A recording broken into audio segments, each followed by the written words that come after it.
What's up? What's up?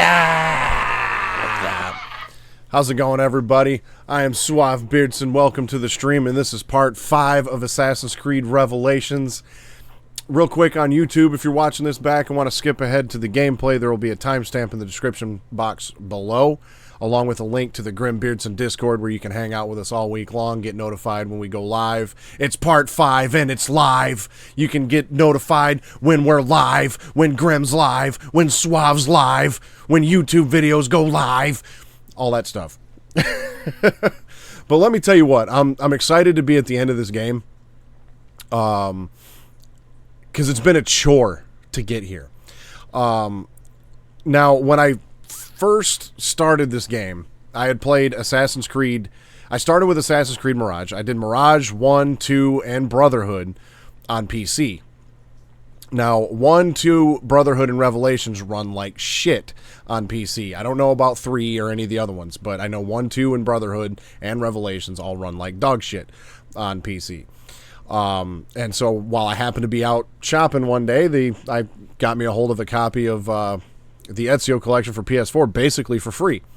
So I restarted the game on that because I was only one stream in, two memory sequences in. So I was just like, okay, I'll restart the game, get up to memory sequence 3, and, you know, we'll continue on the PS4. Well, then Mrs. Suave was a bad influence and talked me into buying a PS5. So I then transferred my save data over to the PS5. Continued on part 2, 3, and 4 on the PS5. Well, then this past Sunday, I went to go into the Lost Archive DLC and did not realize that the Lost Archive save file and the story mode save file are the same save file. And the Lost Archive is an absolute 100% fucking chore to get running on PC. So I just wanted to make sure that everything was going to run smoothly on console, so I opened the Lost Archive. So when I went to go back to it, I'm like, okay, let me delete the save file, and that way I know it's a fresh start. Well, upon deleting my save file for the Lost Archive, I deleted my save data for story mode as well, and I was, done with 7 memory sequences out of 9 at that point. So I shut the stream down. Sunday night, I went back through sequences 1, 2, and 3. Monday night, I got through 4 and 5. And then last night, I got through 6 and 7. And also got all of the data fragments in the Lost Archive DLC. Because the Lost Archive DLC constantly loops over and over again. There's 7 memory sequences in the Lost Archive.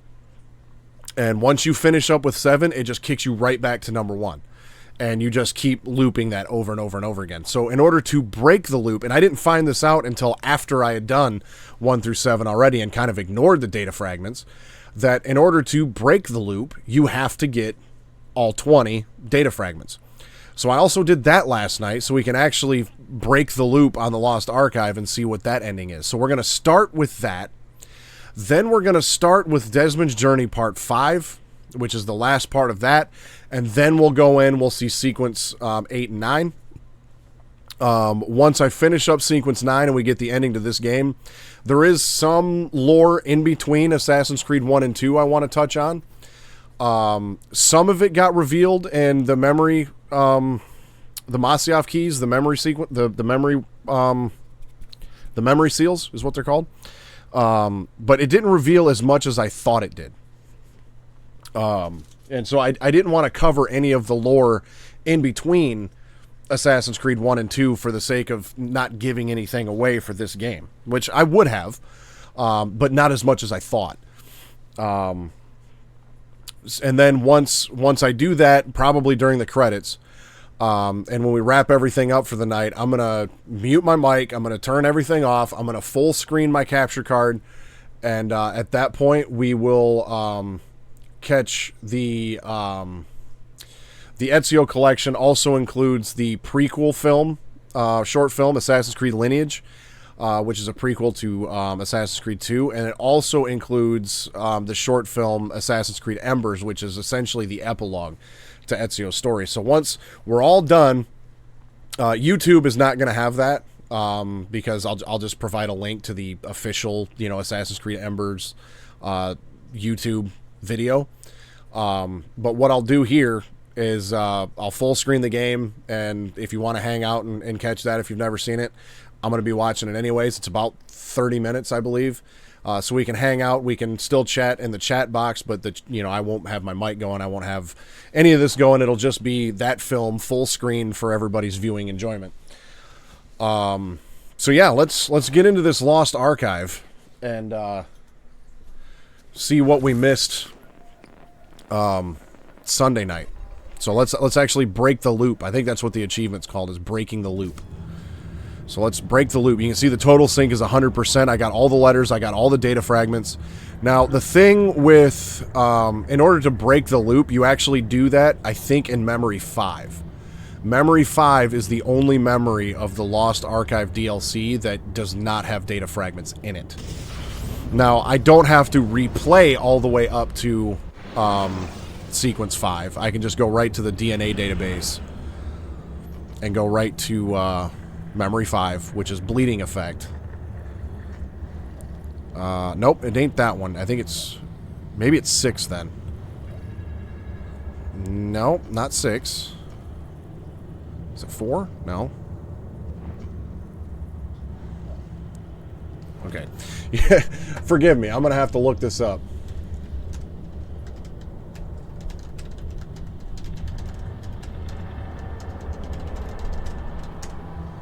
Let's see.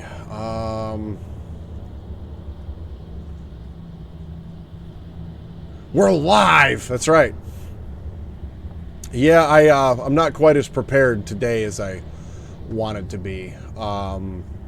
Okay, once you get all 20 data fragments, immediately load up Memory 5. So that's... I just thought Memory 5, which actually, okay. Memory 5... Okay, so there is no data fragments, but there is a letter. That's where I screwed up. So we're just going to load Memory 5, and somewhere in here, from what I read, there's a bridge that gets formed out of all 20 data fragments. You go there to break the loop and get the actual, quote, ending to this DLC. I don't know where that bridge is. Ah, there it is. So you take a couple steps forward once you have them all, and then all of those show up. And there's our bridge. So I'm assuming that's all the way at the end of the level. So we're going to still have to replay basically this entire memory in order to get there. But we'll get there.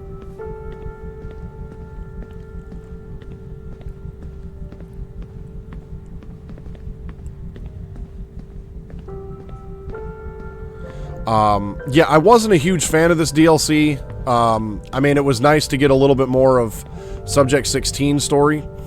But doing an entire DLC in this format, I didn't really care for. I get Subject 16 is, like, stuck in the Animus and whatnot. Like, it makes sense and everything. Like, there's... I guess from a storyline standpoint and everything else, it makes sense. There's nothing wrong with it. Graham's late, but he made it. No, you actually haven't missed anything. I just kind of gave a rundown of, what's been happening. Kind of a brief summary of what's led us to our current spot. I just got started reloading Memory Sequence 5, which is where we break the loop. And it looks like... So what happens once you get all 20 of the data fragments, when you go to Sequence 5, there's a little... like, not necessarily a cutscene, but there's a small little scene that plays where you see all of the data fragments make a bridge.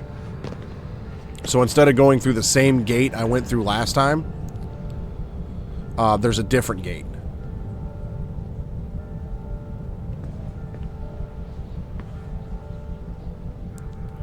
Oh, I remember this part.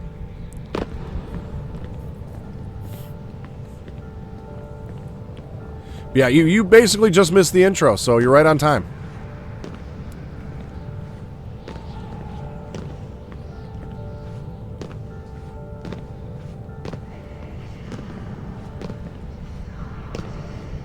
Lurk may have set a new record today.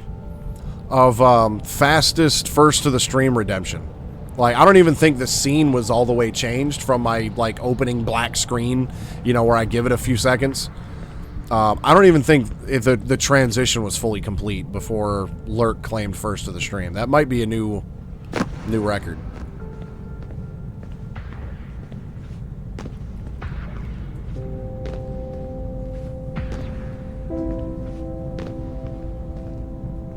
What's interesting now, going back through Sequence 5, is there's no dialogue. There's no story happening here. It's just this music.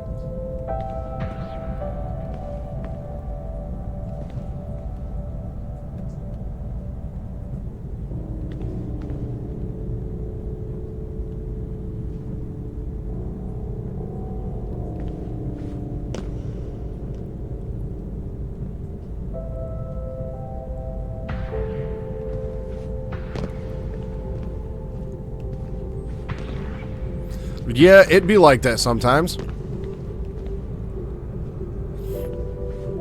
But Lurk was primed and ready to go today.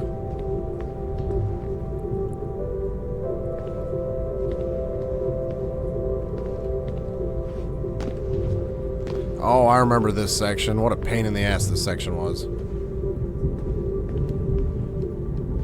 Oh, that actually wasn't too bad this time. Oh, it's this one that's a pain in the ass.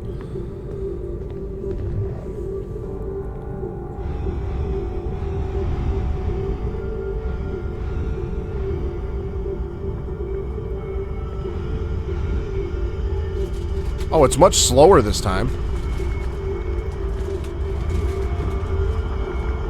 Ah! Like, I'm pretty sure this is a lot slower this time, or maybe I just, you know, I'm anticipating what's coming. But I feel like it's definitely gotten a little slower.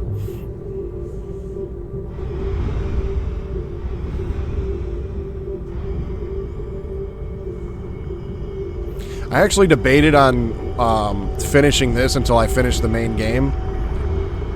Because I didn't want necessarily, you know, something in this DLC to potentially maybe ruin something else. But I'd rather end this stream on Ezio than Subject 16. So that's why we're doing this now. How many times do I have to replay to get all the data things? I suppose I probably should have mentioned this earlier. When I brought that up. I have no shame in admitting this, though. I watched a YouTube video to find them all. I did not enjoy this DLC enough to hunt them all down manually. Not even gonna lie about that.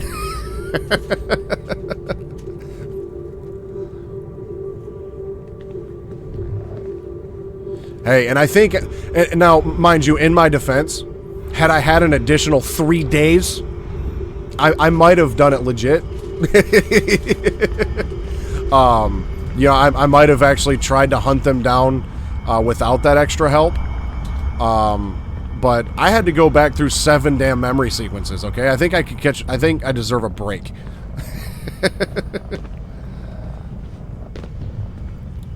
Trust me, I thoroughly enjoy this game, but I really didn't want to play it that many times.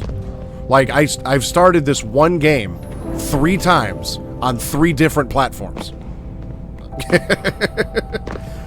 This was the game I was probably looking forward to the most in the series, and it was the biggest freaking chore to get through.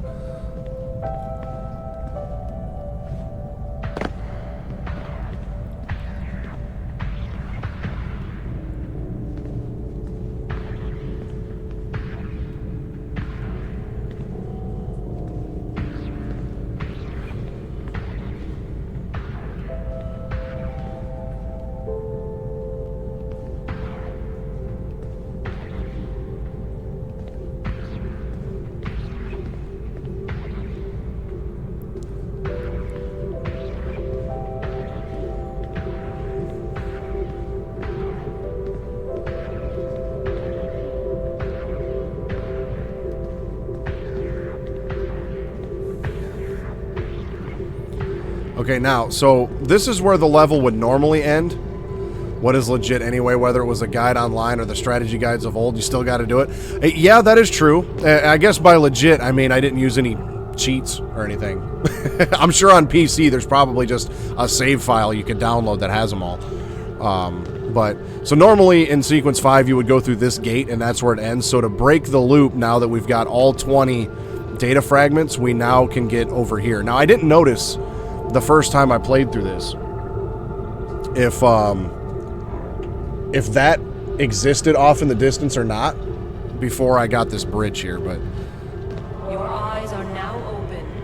Help Desmond Miles. here we go. I will. The end of the Lost Archive DLC.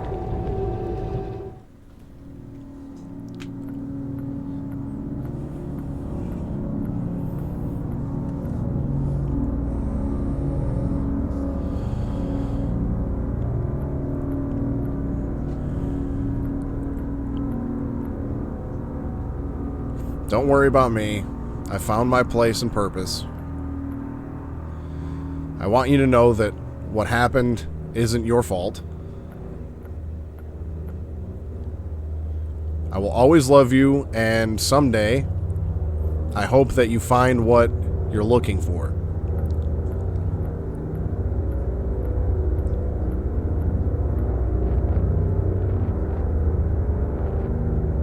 So that was the, I'm assuming, last email Clay sent to his dad.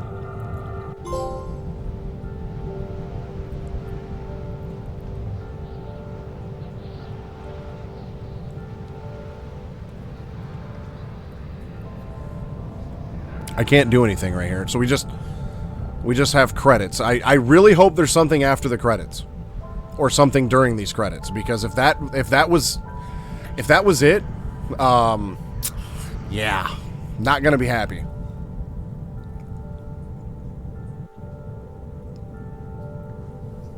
I'm pretty sure there is something else, because I didn't necessarily look up the ending, but I saw that, you know, a couple, I guess, keywords that made me sit there and think, you know what, I do need to see this ending. So I'm pretty certain after the credits we'll see something else. At least it is over, yes.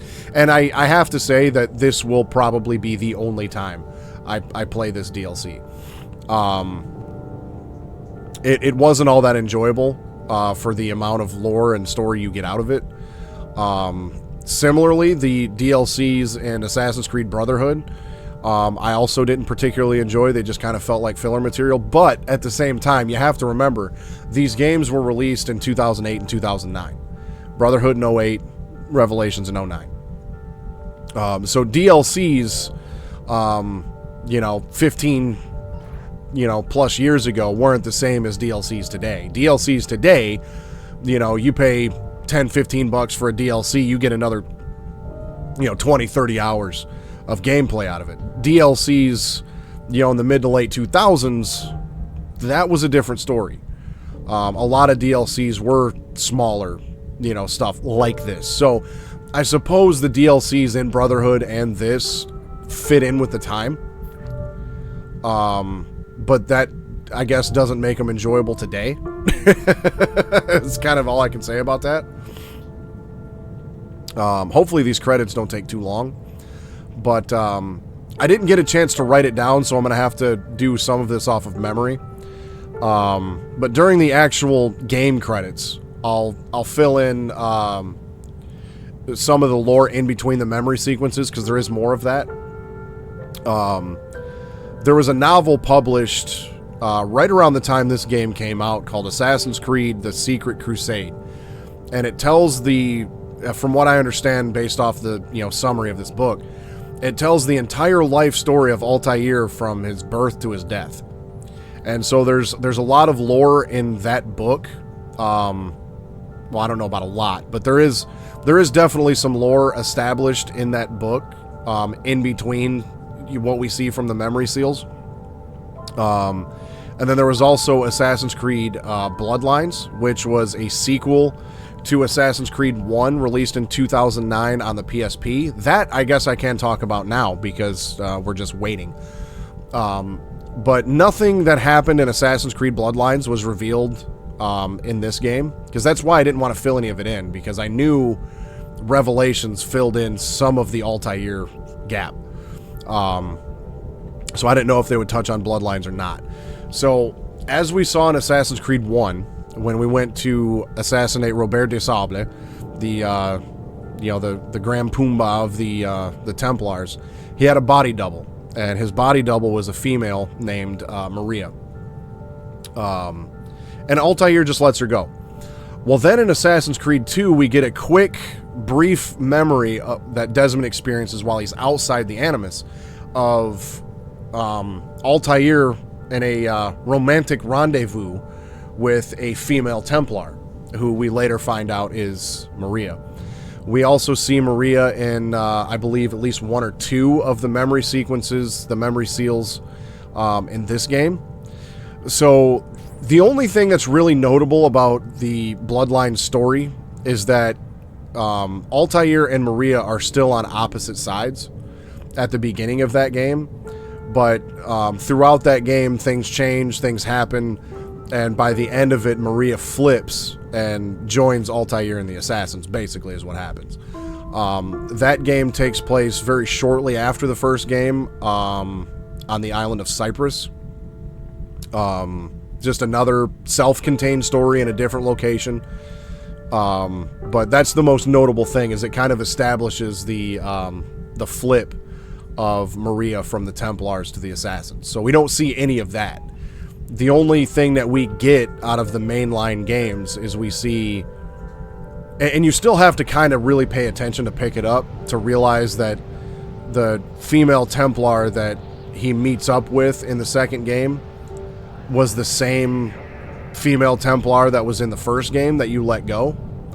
And then obviously by Revelations, we see that her and Altair were married, had children, and obviously the Animus database helps us piece some of that together.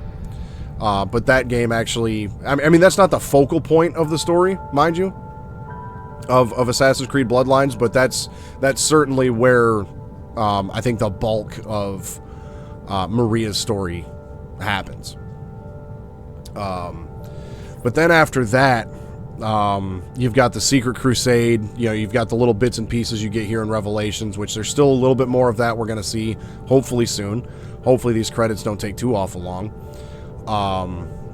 And honestly, I could probably skip these and wouldn't miss anything, but I never want to take that risk. And then obviously we'll see a little bit of lore after the conclusion of Revelations with the Embers short film. And there's a tiny little bit, I guess, in between the Google says there's nothing post-credits for this DLC. Okay. But in between the end of this game and Embers, there's a little bit of lore that happens. I don't remember it right off the top of my head, and I can't remember exactly where the source was for that. May have been one of the books, may have been a comic series, something of that nature. And then there's a little bit after the Embers epilogue story, but the next one that actually historically comes up in line is Assassin's Creed Shadows, and I will be starting that next Thursday. Start time is still going to be up in the air because I pre-ordered the physical copy. I actually pre-ordered it from Target because they had an exclusive steelbook for their pre-orders. So I have to essentially wait and hope that gets delivered on Thursday. I paid an extra $10 shipping just for that. So I should be able to start that on Thursday. I may even do 2 streams on Thursday of that game next week. Okay. Is it even going to give me the option? Okay, it did give me the option to skip it. No, it's not going to give me the option to skip it. All right, we wait. But depending on when it gets delivered, I might be able to do an early afternoon stream and start Shadows next Thursday, depending on the delivery time. And then I'd have to take a break, and then essentially what would happen Thursday is I would probably get started around 9 p.m. or so, 8:30, 9 p.m. And do like a 2 to 2.5 hour stream, and then essentially we can just raid Grim at 11:30 when he starts his, is how that'll go. And then I'm also going to do another stream Friday. So I'm going to do 2 streams next week back to back on the 20th and 21st. Again, the 21st will also kind of just be up in the air in terms of start time. There'll definitely be late night, at the very least. You know, maybe a 9:30, 10 o'clock start or something like that on the 21st. And then after that, I'll be back to my normal Sunday, Wednesday schedule. And that's another one of them games where there's going to be a lot of side content. There's going to be a lot of, probably little nuggets of information you can find in every corner of that map. But I'm going to just be sticking to the main story, to try to, because otherwise I'll, probably have to do like 20 streams of that game, 20 to 30 streams of that game to fit it all in. So, just like I've been pretty much doing with these, I'll just stick to the main memory sequences, and then the rest of it I'll do off stream. But, and then after that, we're going to move on to Assassin's Creed 3, and that's probably where I'm going to call the Assassin's Creed series for some time, because the games just continuously get longer, get bigger. I know Assassin's Creed 4 is, regarded as one of the best. Maybe I should have saved this for the end. But Assassin's Creed 4 is regarded as like one of the best in the series. Gameplay-wise, it's up there. The gameplay is fantastic. It is a fantastic pirate game. But it is a terrible Assassin's Creed game, in my opinion. The modern-day storyline sucks. Even the actual, assassin storyline that takes place in that game also kind of sucks. At least in regards to the main character. Rogue was pretty good story-wise, but it was just direct copy and paste of 4, and it was kind of just been there, done that with that one. Unity was so boring that I don't even remember the main character's name of that game. Syndicate was decent, but I think by that point they needed to do something different, and then obviously we got Origins, Odyssey, and Valhalla, which are just massive. So if I wanted to fit in the rest of the series, I'd probably be doing these games until the end of the year. And I think once we finish up the Desmond storyline with Assassin's Creed 3, that is a good time to really kind of shelve it for a while, and then I can always put 4 in later. I can put Rogue in later and kind of just do those here and there rather than, continue the series. I can just kind of pick it up when I want to at that point. Because June 26th, we get the release of Death Stranding 2, and I'm definitely going to be playing that when it comes out. That game looks so beautifully messed up. I can't wait to see more of it. And then we also have Metal Gear Solid Delta coming out August 28th. So essentially, I'm going to have 2 months to get through Death Stranding 2. And if it's anywhere near as long as Death Stranding 1 or longer, it's going to be a tall order to probably get that game done in 2 months. So basically, from June 26th until about mid-September is already spoken for. And Shadows is going to be taking me a while, because that's going to be a large, bigger, more modern game that, has to be at least 40 plus hours. So that's probably going to take me until probably at least the beginning of May. And then Assassin's Creed 3 will probably take me till the end of May. So I'll have maybe 3 weeks between the end of Assassin's Creed 3 and Death Stranding 2. So damn near all the way up until September at this point, and we're only halfway through March. The next 6 months, basically, of stream schedule is damn near spoken for already.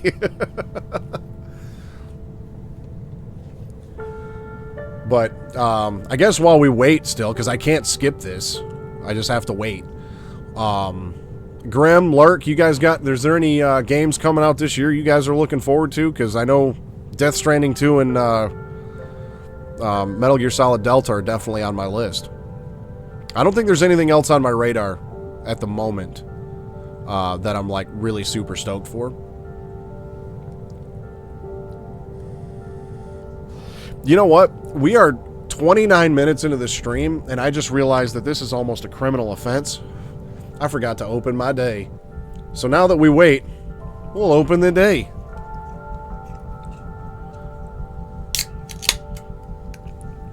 Take yourself a swig of whatever beverage of choice you may have. I myself have the green nectar of the gods. Cheers.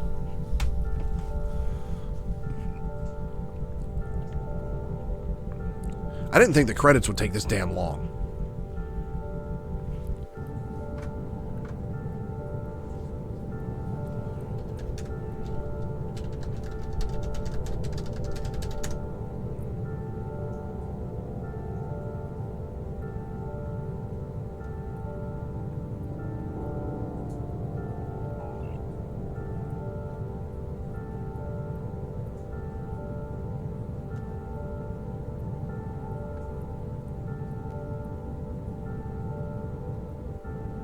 Okay, apparently I'm reading here the end credits last 18 minutes.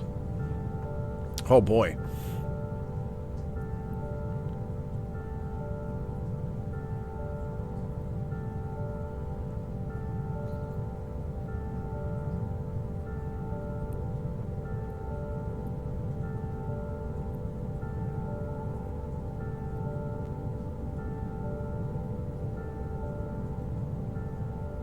I thought for sure there would have been something else.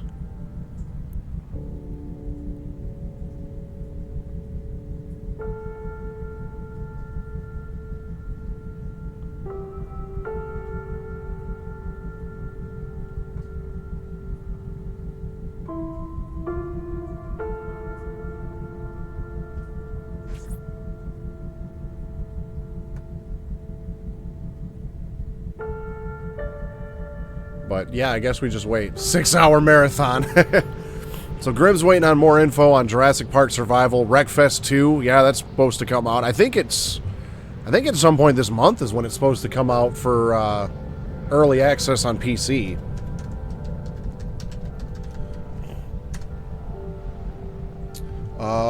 Let's see here. Wreckfest 2, okay, it just says coming soon. Full Wreckfest 2 release expected before March 2026. And it comes to early access on PC March 20th. So next Thursday is when you can play it early access on PC. Yeah, PlayStation Store does not have a release date. They'll probably likely use Steam and PC to, you know, iron out all of the bullshit online garbage, because everything has to have bullshit online now.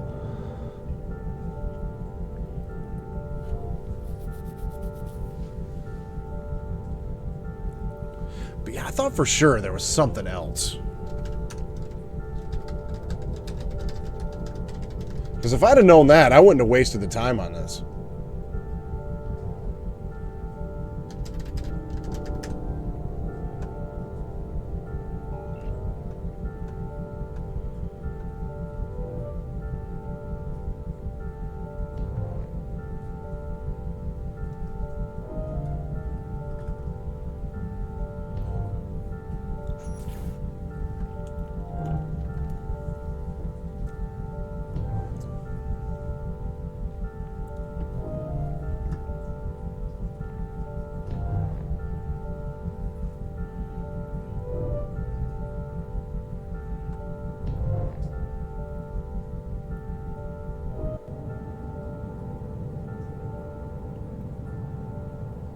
Yeah, that was it. I definitely thought there would have been more for this. I definitely thought I read that there was something else that that would have been revealed in this. But so, I'll tell you, man, like I said, this game was the one I was looking forward to the most, and it's been the biggest fucking chore. These credits are 18 minutes long. I can't skip them. I mean, I suppose I could just quit, you know, but I just want to see if maybe there is anything else after this. But yeah, these credits take 18 minutes. And so yeah, we're just going to be sitting here for a while. And again, had I known that that was how it ended, had I known that there was literally basically nothing else to see in this DLC, I just wouldn't have done it.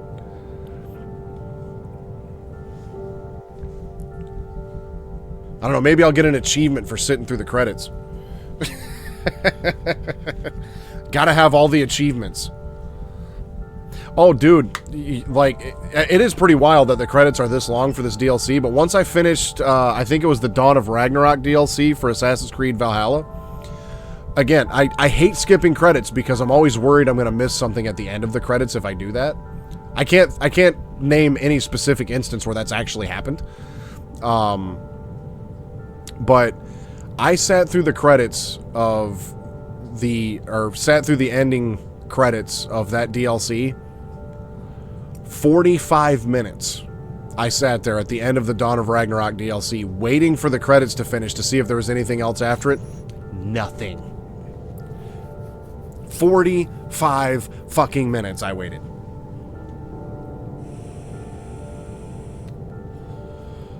Shit was insane. Honestly, I might just chop this out of the YouTube replay because there's no point in there's no point in this.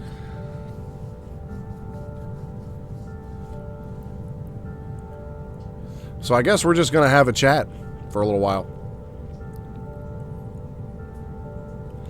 I know I've definitely got some things to say when I start up Assassin's Creed Shadows, that's for sure.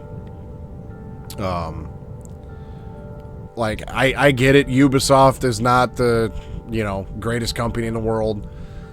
They have a pretty terrible reputation at this point, and this right here is for the CEO of Ubisoft, who says we need to get used to not owning our games. I have a big problem with that. But the main thing is I remember playing the first Assassin's Creed when it came out in 2007. I've played every game since. A couple of them numerous times. And the series as a whole, I do enjoy. The latest, trilogy of games, the Origins, Odyssey, and Valhalla, they're fine games, but they're not Assassin's Creed games in my book, but they do have enough lore buried in them that still get me interested in them, and that's the main thing about the series that sucks me in, is it's not necessarily the story of the game itself, it's the overarching story between games, and the story of like the Isu and all that stuff that's kind of in the background. It's the background stories that are connected from game to game that what I pay attention to. And again, the first game came out like 17, 18 years ago. I can't just not play the newest one. You know what I mean? Like, being invested into a series for that long and ignoring the latest release, I can't do that. So it's like, I have to play it. I have to give it a chance. And hopefully it's good. I don't have high hopes for it, but I do hope that it's good. Because I would like to see this series have a proper ending, I guess. Because my worry at this point is they've done so many of them that eventually maybe if, sales drop or whatever, they just don't do another one and we never really get a concrete ending. I would like to see the series continue until there is an actual proper... Okay, we're getting to the legal notices, so we should be close to done now. But I do really want to see this series have a grand finale of an ending. Because if we don't get that, then I worry, I guess, what was the point of dragging the series out that long? Obviously, it's been a cash cow for Ubisoft. That's undeniable. But I don't know. I like good stories, and if this series doesn't have a good grand ending to it, then I'm just gonna feel, I don't know, I might feel a little betrayed. Okay, we finally got done with the credits for no goddamn reason. We're just right back to the Animus desktop. So we did all of that. We sat through 18 minutes of credits and replayed Memory 5 just so we could see a fucking email. I'm sorry, but that was trash. There's the fact that this thing will continuously loop over and over again until you get all of those data fragments. So having to do that much work just to get an email from Clay to his dad, gigantic letdown. That was a very disappointing DLC. They're releasing physical versions of Roller Coaster Tycoon 1 and 2 on the Switch. There's a physical version of a new Power Rangers beat-em-up that's a throwback to the side-scrolling beat-em-ups of old for the Switch coming also. You know, we have, or well, I should say my kids each have a Switch. I don't have one personally, but it seems like some of those games would be a lot of fun to play. Okay, so let's get into the meat and potatoes. Let's get into why we're here. And that's sequence 8 and 9 of Assassin's Creed Revelations. So, sequence 7, Ezio goes to Constantinople, or he leaves Constantinople for Cappadocia.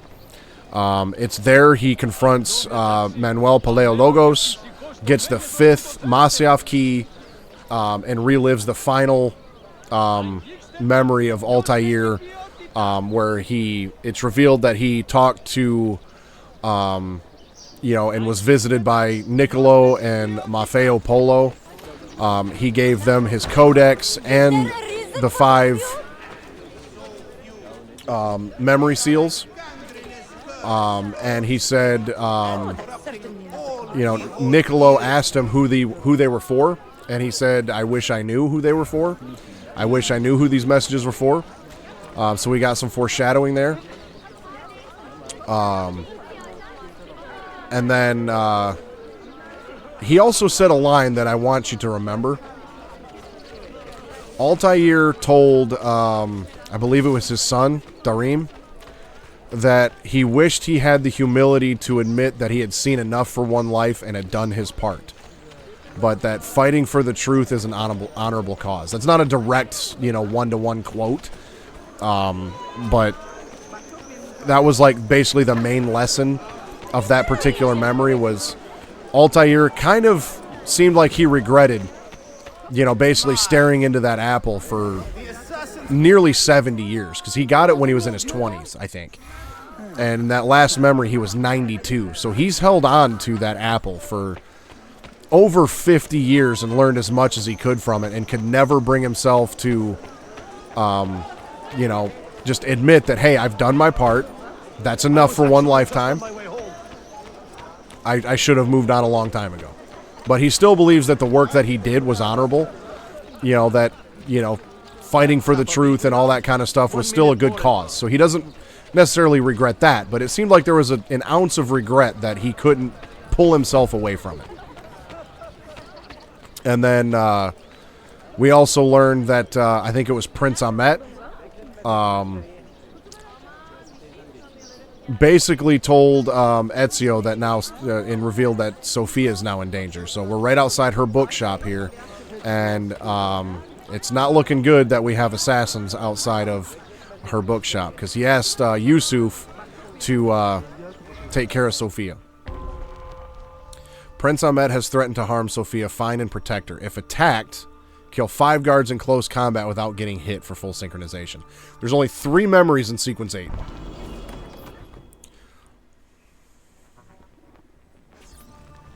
Find Sophia. Oh, her bookshop's all messed up.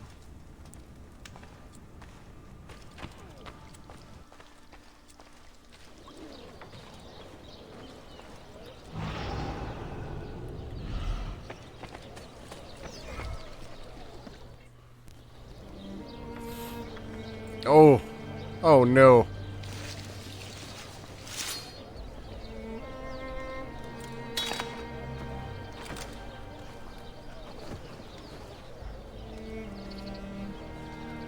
You have earned your rest, brother. Requiescat in pace. I like that dude. Yusuf was cool.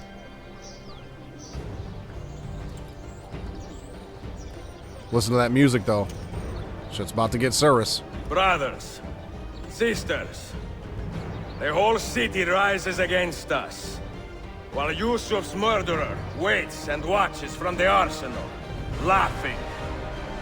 Fight with me, and show him what it means to cross the assassins. I'm curious to know what the letter was, because he was stabbed in the back, but there was a letter there. And Ezio just seemed like he didn't give a shit. He just tossed it. So I'm curious to know what that said. If anything important. I don't know, maybe it was 18 minutes of credits. Find and kill Ahmet.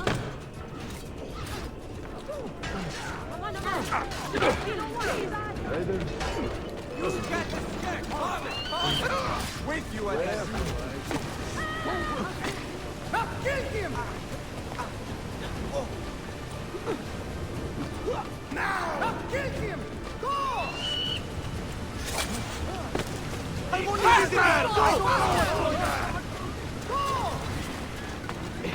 Go!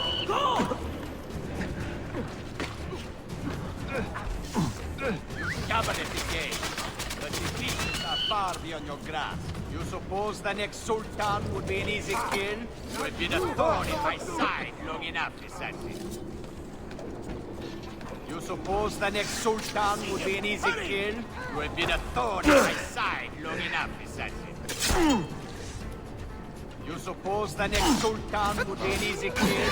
You have been a thorn in my side long enough, assassin.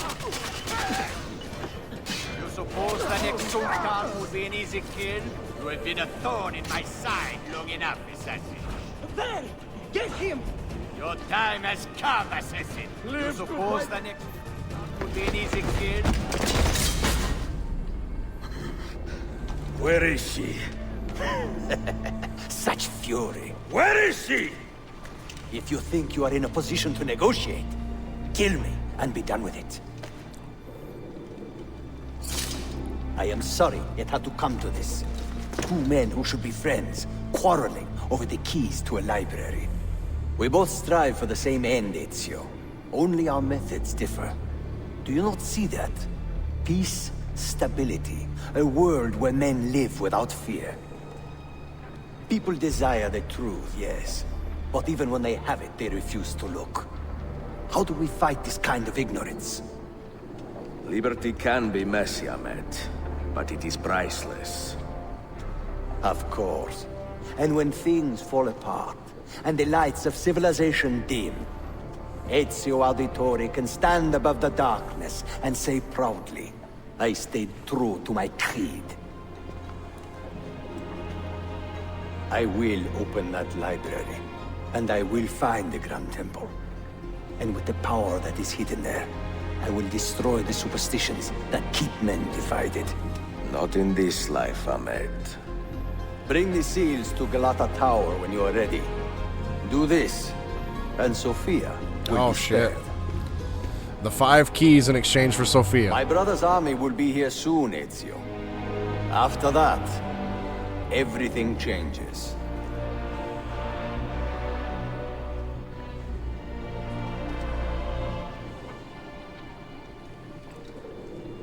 How long have you been here? Long enough. I had Ahmed killed as soon as he returned. But I never expected to hear all this. And what do you think? He is a sincere man. But this Templar fantasy of his is dangerous. It flies in the face of reality. The world is a tapestry of many colors and patterns. A just leader would celebrate this, not seek to unravel it. He fears the disorder that comes from difference. That is why we make laws to live by. A qanun that applies to all in equal measure. Shahzadem, stand back! Hold, soldier! This man is not our enemy.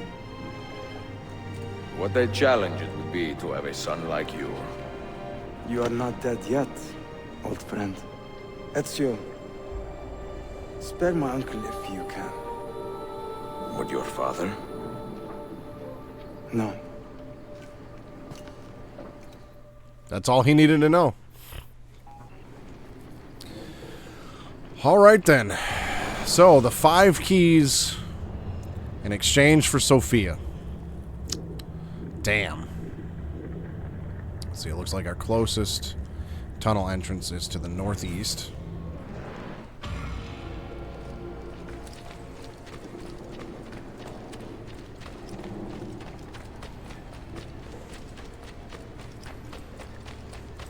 So there's a few things that I didn't do in getting back to this point.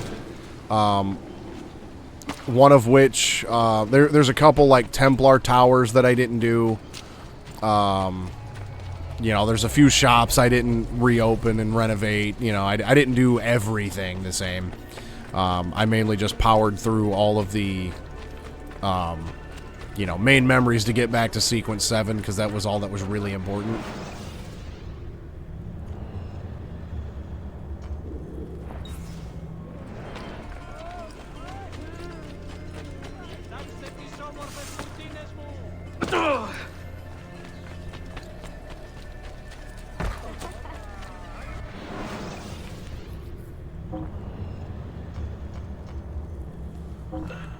I'm sad they killed off Yusuf, though. Yusuf was a badass.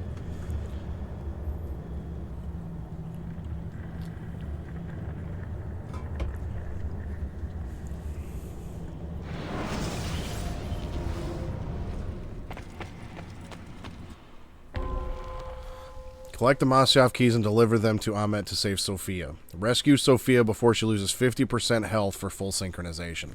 Oh boy.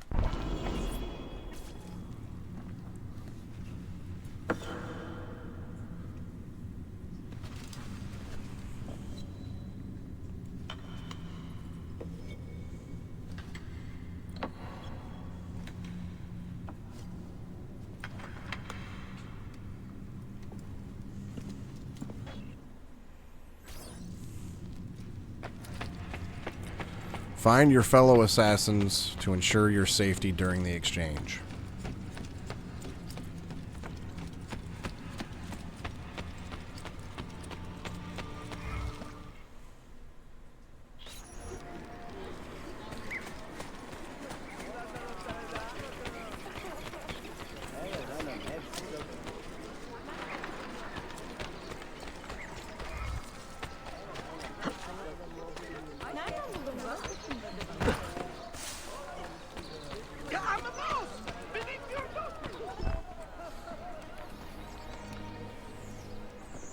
Mentor? Now should be a time for remembrance and mourning, I know. But our enemies do not permit us that luxury. Yusuf thought highly of you, assassin. And I find no reason to second-guess this judgment. Do you have it in your heart to lead these men and women, and to maintain the dignity of our order, as Yusuf did with such passion? It would be an honor. Bene, I am glad. Our enemy is close.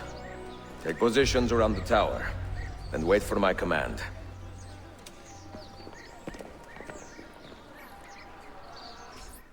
You know, the lip syncing and dialogue in these games has never been the greatest, but they were very off in that cutscene. Such pain as you have, I can only make that.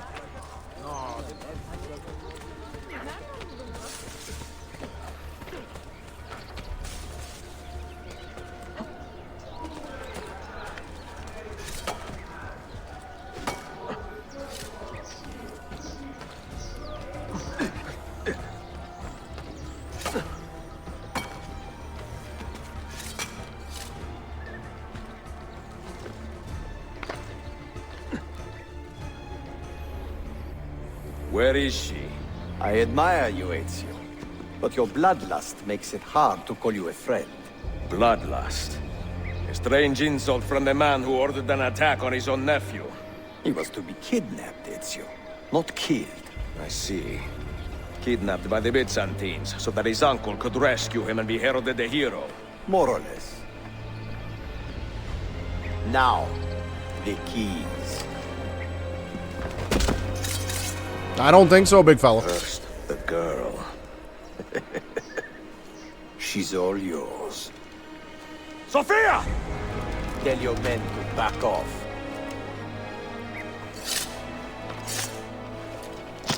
She's all yours.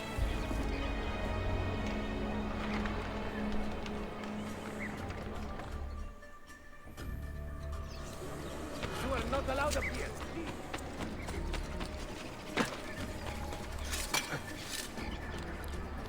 Ezio can't help but save the damsel in distress. But then again, he has every responsibility to save Sophia at this point, because she has no idea, you know, why she's even involved in this quarrel at this point. Has no idea what she helped Ezio with, what she's a part of, nothing. So, all feelings aside that Ezio might have for Sophia at this point, he has a responsibility for her well-being.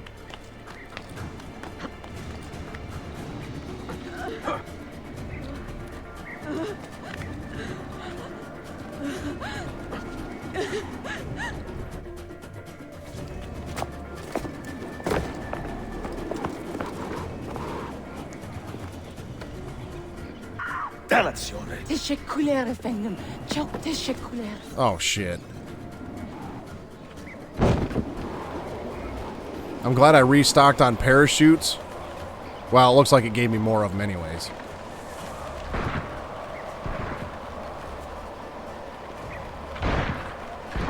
Yeah, the good old bait and switch.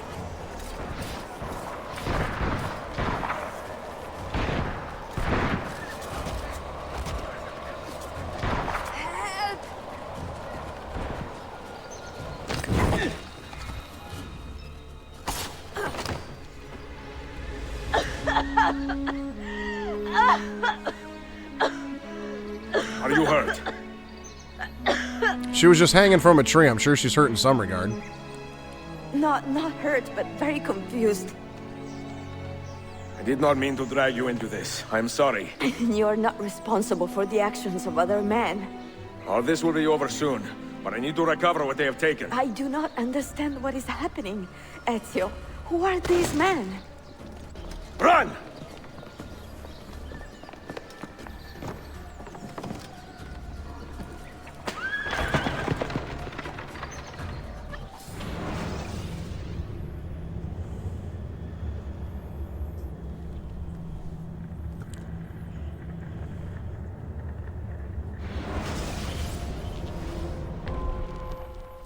Ahmed is leaving the city with the 5 Masyav keys. Catch him before he escapes. For full synchronization, kill 20 guards.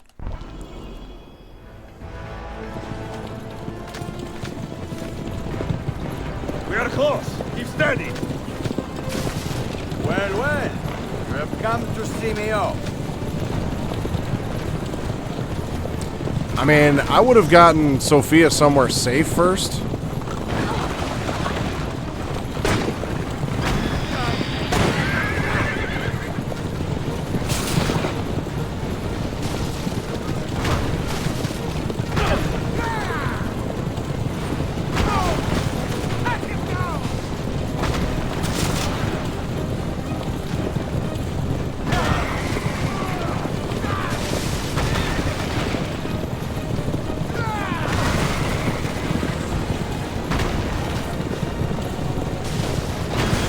Playing bumper carriages.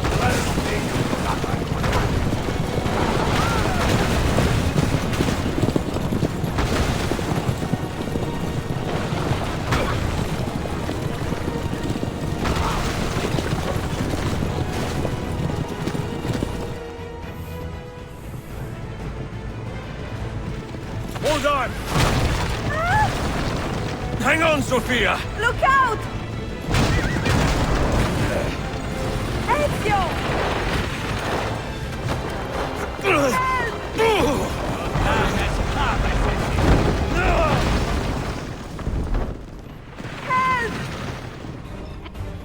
Well, this went sideways Are you hurt, quick. Sophia? I don't think so. Hold on! Obviously.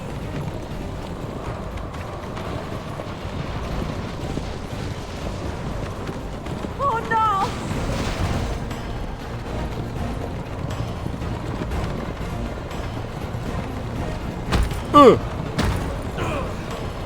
Va bene! I am all right! Soldiers, up ahead! I see them! What a badass, dude.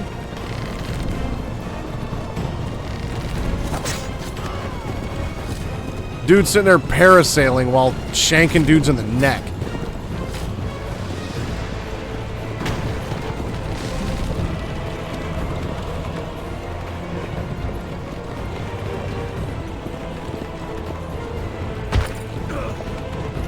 Forgive I am me. invincible! Sophia, you must be careful! I know. Steel yourself, Sophia! More soldiers!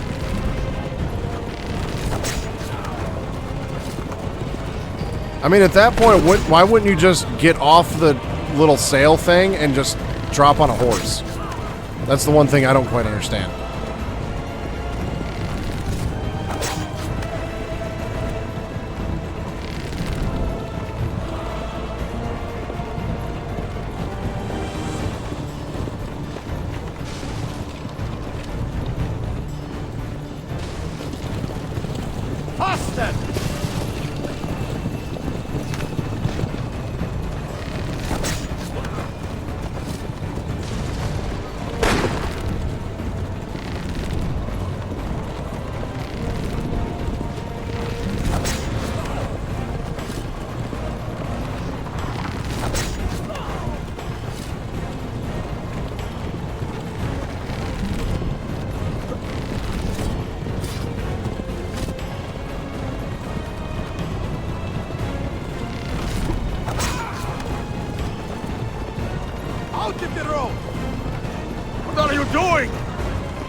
Get out of my way.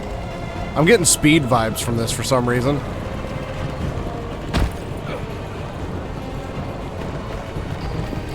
Maybe that's why Ezio won't get off the parachute. Maybe he thought he needed another challenge or something. Charming. It was not so infuriating.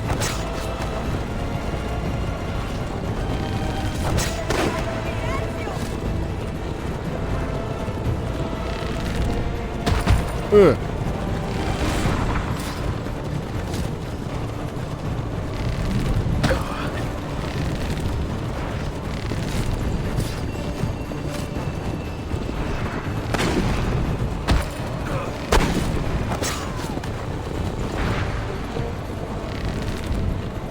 Incompetent children! Where did you learn to fight?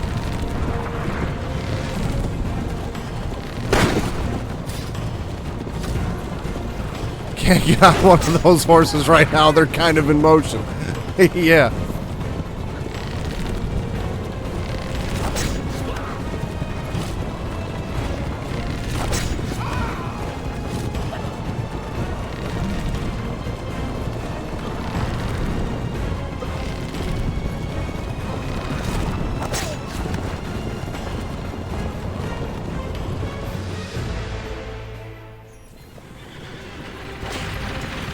Ezio, look!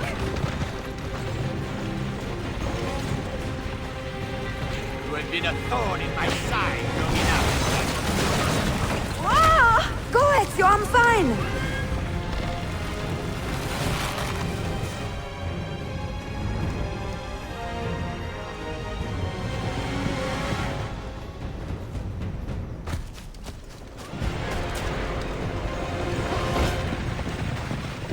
Kick his ass. Oh, hell yes.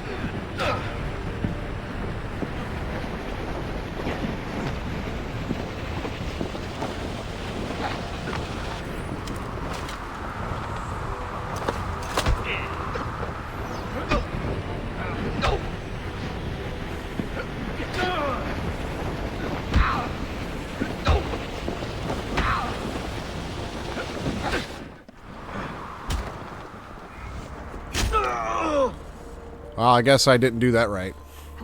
Yeah, just beating his ass while he's falling down the cliff. Epic.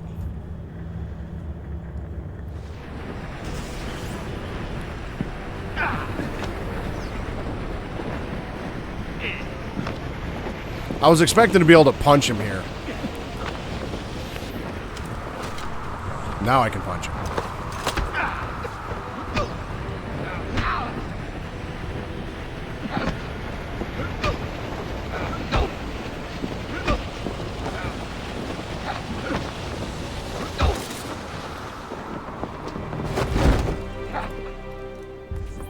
Let go!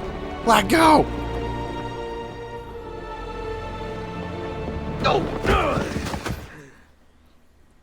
Let me beat his ass. Let me just beat his face into pulp.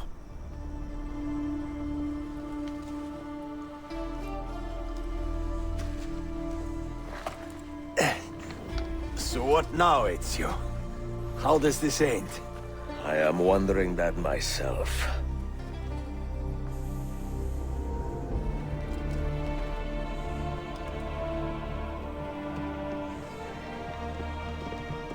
Oh!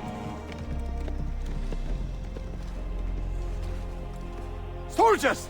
Selim is not your master! You serve the Sultan! You carry out his command alone! Where is he? Where is the Sultan? He stands before you, brother. Father made his choice. Selim! Stop! Please!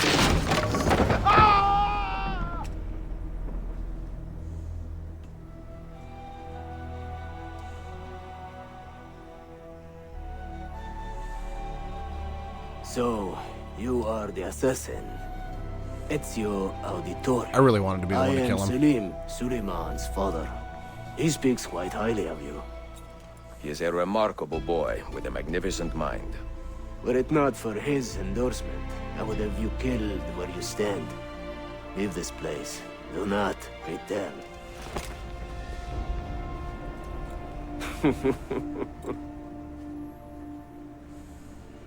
You did the right thing, Ezio. This is not your fight. But where does one end and the next begin?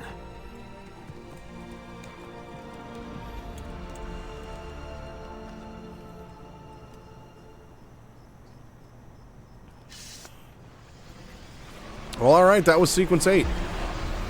Pretty sure we got through that entire sequence in less time than it took us to get through the DLC credits, but we're making progress.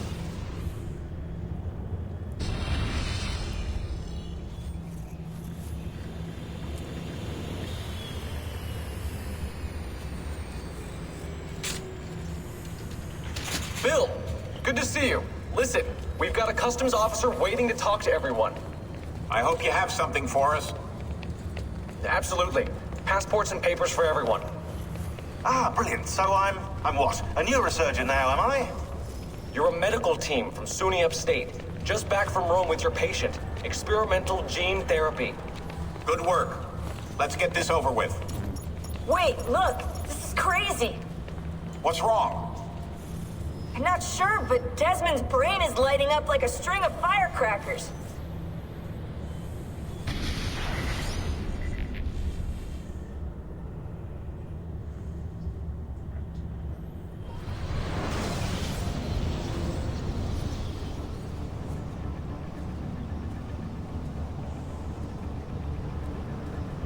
Here it comes!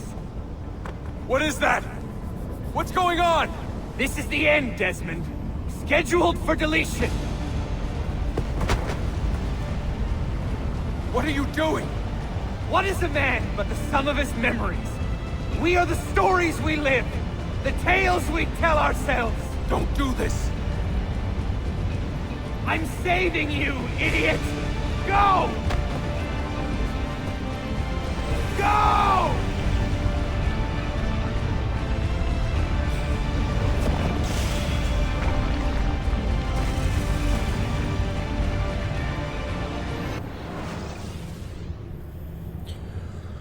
All right. I write these lines with a steady hand and a light heart. We are in Acre now, Sophia and I, with the 5 Masyaf keys in our possession, and all the time in the world. Sophia is a seasoned traveler, and a fine companion to have so far from home. Tomorrow we will make our way to Masyaf, and once there, into Altair's library, to fulfill our father's forgotten dream. Forgive the shortness of this letter, dear sister, for it is late, and we are tired. Perhaps, with luck, the next words you hear from me will be in person. Con affetto, Ezio. All right, so let's get into this library.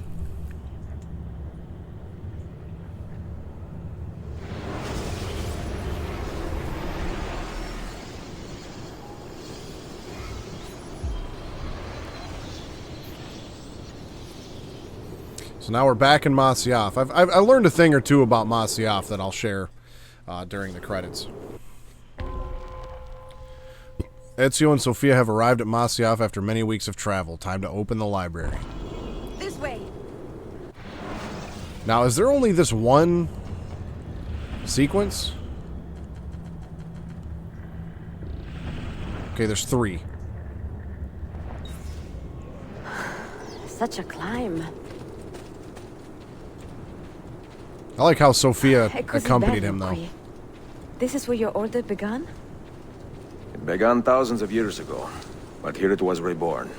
By the man you mentioned, Altair? Altair ibn La'ahad. He built us up, and set us free. He saw the folly of keeping a castle like this. It had become a symbol of arrogance, and a beacon for all our enemies.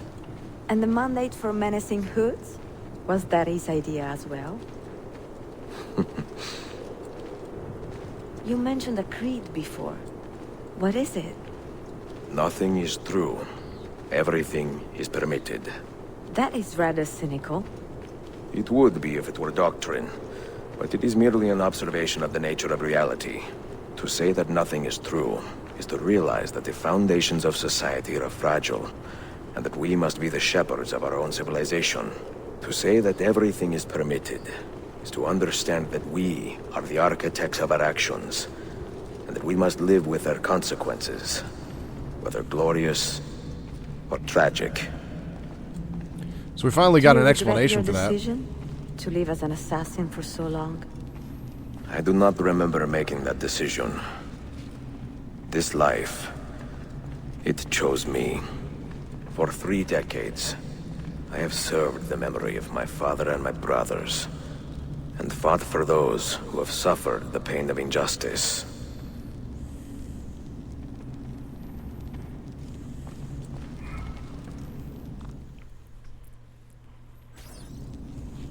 I do not regret those years, but it is time to live for myself, and let them go. To let go of all of this. Then let go. You will not fall far.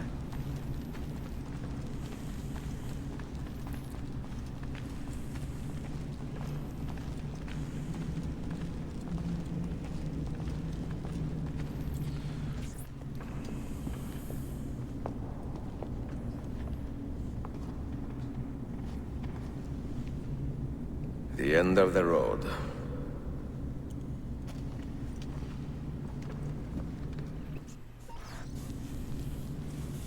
What do you hope to find behind that door? Knowledge, above all else. Altair was a profound man and a prolific writer. He built this place as a repository for all his wisdom. He saw many things in his life, and learned many secrets, both troubling and strange. Knowledge that would drive lesser men to despair. Does that worry you? Sophia, you should know by now that I am not a lesser man. Ezio. I don't remember this puzzle at all, but I'm sure it won't take too long to figure it out.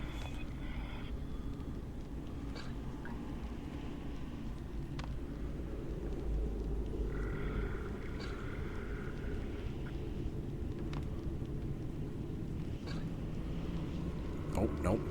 Ah, damn it. What do you hope to find behind that door? This one goes... Knowledge, above there. all else. Altair was a profound man and a prolific writer. He built this place as a repository for all his wisdom. He saw many things in his life and learned many secrets, both troubling and strange. Knowledge that would drive lesser men to despair. Does that worry you? You had better come out of there alive. I plan to.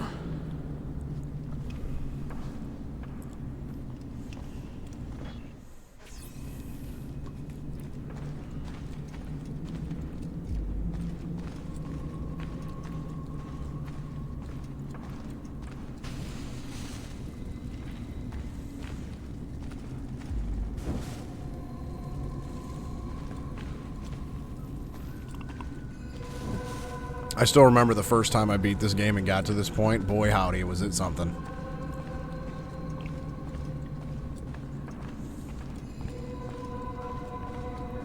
A lot of bookcases with not a lot in them.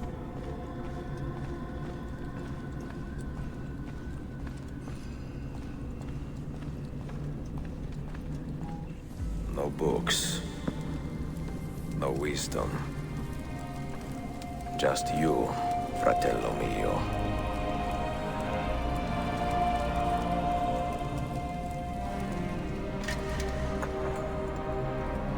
Requiescat in pace, Altair.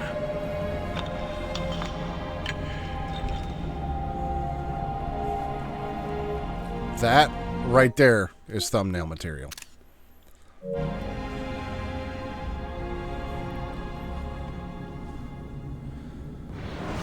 So here we go. This is the final Altair memory. You have seen to my books. Yes. Some we sent with the Polos. The rest will go with me to Alexandria. Good. Very good. Father, I do not understand. Why did you build a library if you did not intend to keep your books? You should go. When the Mongols return, Masyaf must be empty. I see. This is not a library at all. It is a vault. It must stay hidden, Darim. Far from eager hands. At least until it has passed on the secret it contains. What secret? Go, son. Go be with your family. And live well. All that is good in me began with you, Father.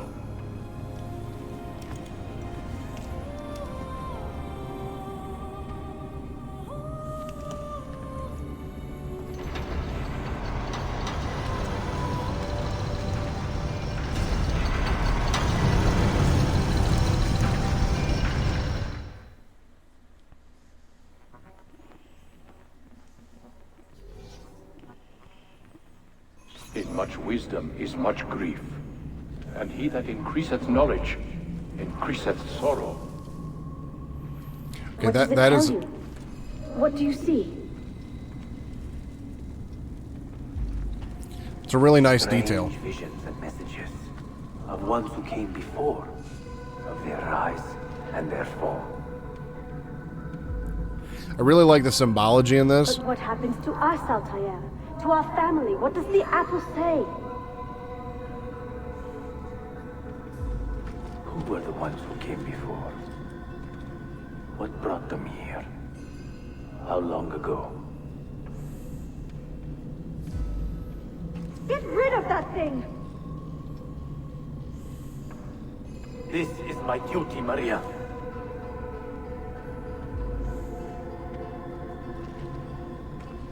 Maria? Where are you? Where is she? Gone, Father. You do not remember? She's gone. I like how Ezio lit the torches on his way in, and then Altair puts them out while he walks in. It's a nice detail. So it's like Altair put them out, then Ezio lit them back up.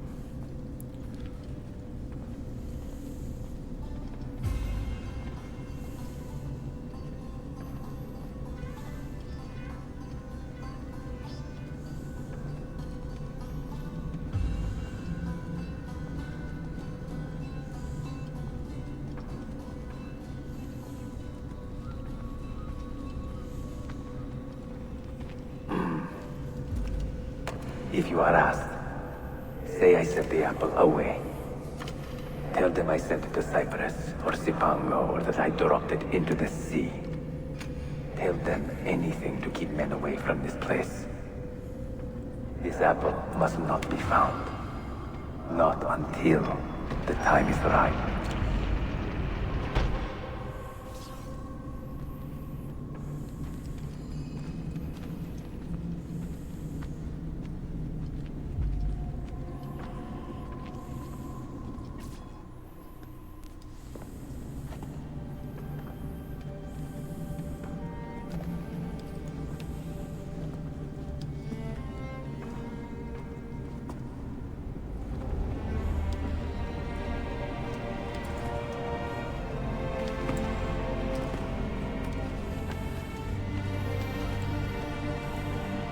Oh, that's a good thumbnail spot right there, too.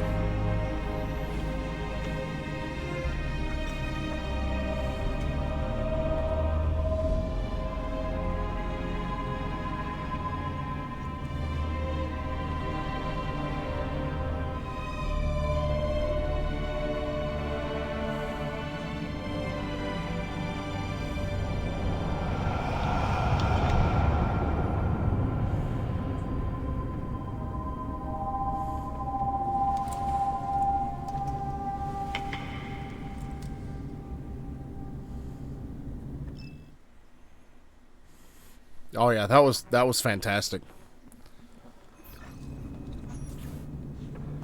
And I got 23,000 coin for that. Okay, so that's already open, though. Altair closed it, and it's already open for some reason. Another artifact.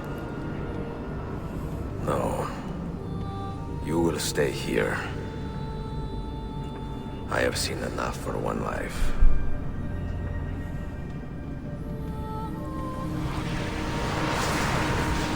Desmond?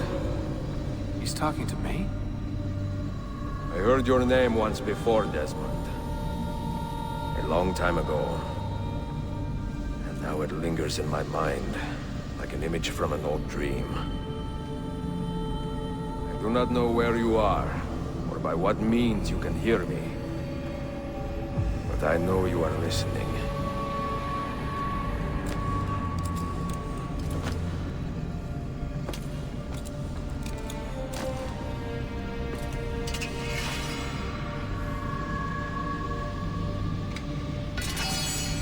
I have lived my life as best I could, not knowing its purpose, but drawn forward like a moth to a distant moon.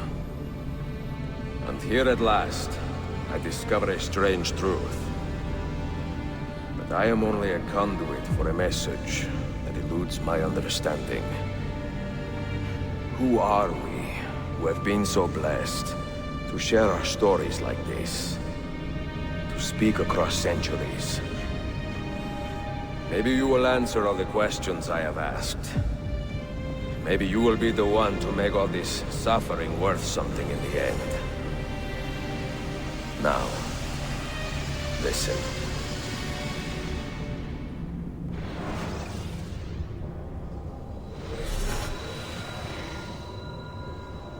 Do you hear me, Cypher? Can you see me?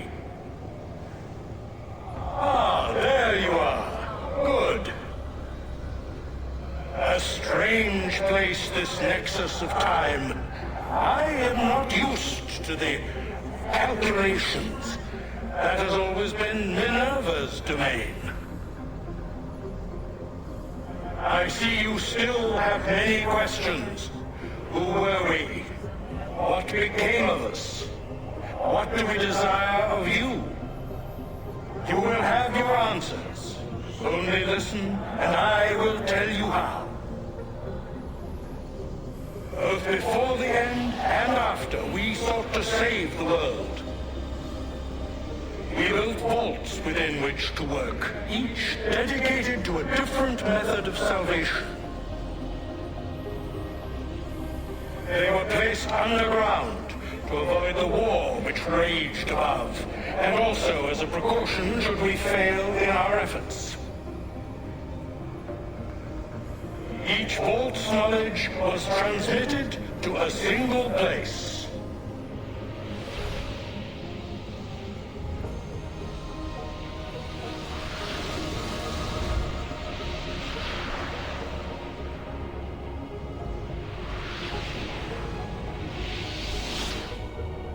It was our duty, mine, Minerva's, and Juno's, to sort and sample all that was collected. We chose those solutions which held the most promise, and devoted ourselves to testing their merits. 6 we tried in succession, each more encouraging than the last, but none worked. And then the world ended.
earth shook for days, the fires burned for weeks, and when the ash had settled, less than 10,000 of your kind still lived, and far fewer of ours.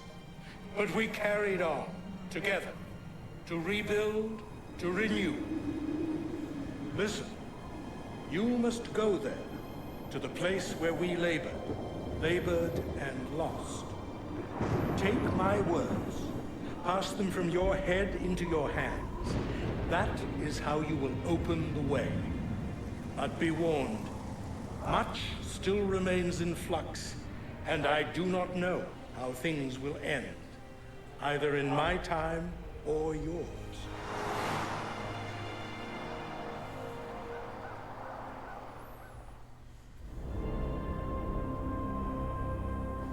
Wait, look, his vitals are stabilizing. Something's happening. He's moving. Desmond, can you hear me? Son?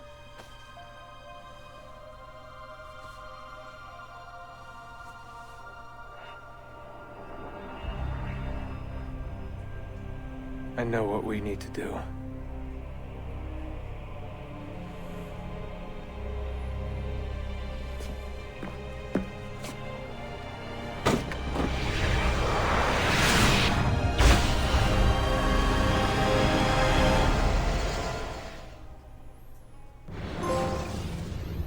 Now, that was a pretty badass ending, if I do say so myself. And now we got more credits. So, yeah, here's the thing. Had I not deleted my save data on Sunday, I definitely could have finished this on Sunday, because take out the 18-minute DLC credits, and we'd have only been sitting at maybe a 4-hour stream total. But yeah, that was a very good ending. I really liked the ending to this game. And as I've stated several times, this particular game is probably my favorite of the entire series, because you get, like, the first game is kind of rough to go back to. It hasn't aged well, and honestly, even back in 07, the first time I played it, I never beat it. I thought that game was fairly boring. That game, even for me, back in 07, wasn't the most enjoyable. And then I played Assassin's Creed 2, really enjoyed it, but then never actually played the rest of them until I think Grimm actually got me the Ezio trilogy for PS3 for Christmas several years back. And so I played through 2 again, 3 or 2 again, Brotherhood and then Revelations for the first time. And once I basically saw how this story played out and how they kind of took this game and like paid tribute to the first one almost, you know, and you got a little bit more of Altair, because even in the second game, you know, you've got the sanctuary down there where you've got Altair's armor and everything. So Altair is like this almost mythological, or not mythological, but he's almost like a deified, you know, legend by Ezio's time already. And so to bring back Altair for this game in the way that they did, I felt was really well done. It was really creative.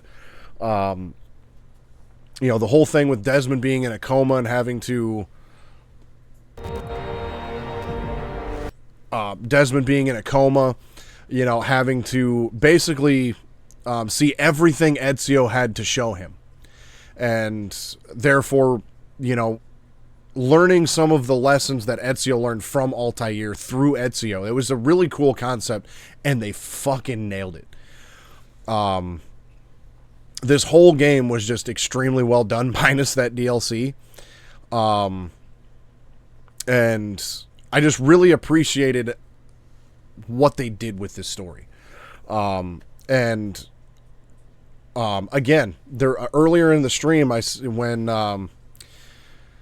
it's Masyaf key number 5, I believe, when Altair hands the keys to Niccolo Polo and his codex and everything, and he just says, you know, I wish I had the humility to tell myself I have seen enough for one life. Ezio learned that lesson. He sees the apple. At this point, he's starting to put everything together that, look, all of these questions that I've had for 30 years are not going to be answered here. all of this knowledge that I was searching was not for me to know. I've served my purpose. I've seen enough for one life. It is now time for me to drop my hidden blades and live for myself. I've done everything that I can in my power to do it. And so it was a really cool way for, Ezio to serve the assassin, serve the Creed, serve his purpose within the overall story, but he still gets, I guess, that happy ending in a way of being just like, you know what? I've done my part. Now it's time for everybody to continue this, and then whoever this Desmond guy is, it is now, hopefully he learned what he needed to through me and everything. So it was extremely well done, and with the way the ending was, also gives you that idea that, hey, this story still ain't over yet. Obviously by this point we know that, there's a world-ending event coming. Subject 16 had revealed that to us, the whole December 21st, 2012 thing. And we've now learned that it's already happened once before throughout history, and the Isus couldn't stop it. So essentially which I don't think they called them the Isus yet. I don't remember exactly which game that maybe it's 3. But those who came before, the precursor people, they have basically used whatever technology it was that they have to run calculations, run simulations, and whatever technology it is that they have to be able to try to find a way to prevent the second catastrophe. And so that's what Desmond is now learning is his purpose, all of that stuff. And now here's a little note. Obviously, Desmond woke up and he says, I know what we have to do. Well, obviously, somebody on that team of Sean, Rebecca, and William already know where to go. And in the DLC for Assassin's Creed Brotherhood, it was the Da Vinci Disappearance DLC. Ezio finds another, Isu vault of some sort, and all it had in it was coordinates. And then after we found those coordinates, we got an email from William stating, hey, thanks for finding what we were looking for. And so once Desmond falls into a coma at the end of Brotherhood, William shows up and is basically just like, hey, this is where we need to go. So the coordinates that we found in the Brotherhood DLC are the coordinates for the Grand Temple. So that's when William stepped in and basically mobilized the team and said, look, this is where we're going. And obviously hoping Desmond would kind of pull himself out of, whatever it was he was in. So that's what those coordinates were in that DLC. The Lost Archive DLC, I'm sorry, that was a big letdown. I honestly wish I really wouldn't have wasted the time on that today. At least finishing it. Anyways, a little bit of detail that we got was interesting. I thought it got revealed in this game that Lucy betrayed the assassins. But we learned that in the DLC that essentially Lucy seemed like she was fairly upset that she was cut off from the assassins for so long. And has now, or, at that time, had double-crossed the assassins. So she infiltrates Abstergo as an undercover assassin, but then flips to be a Templar and is now working against the assassins, but yet the assassins still thought she was working with them. So that's some Revolver Ocelot level shit there. But essentially that's why Desmond killed her. He was possessed or something like that to a certain degree by the apple and all that, but then it was probably revealed to him in that moment who she was. We don't really see Desmond directly learn that information, but I think we can just kind of make that assumption that that's when he learned that. But yeah, so we go on to the third game after this, but I didn't want to necessarily put a pause in the Desmond storyline because this seems like it's when it's getting to be the most important. But with the release of Shadows in now 1 week's time, from the historical timeline, Shadows actually comes next. From the historical standpoint. If I was to do the whole series in historical order, then I would do Shadows, then 4, then Rogue, then 3.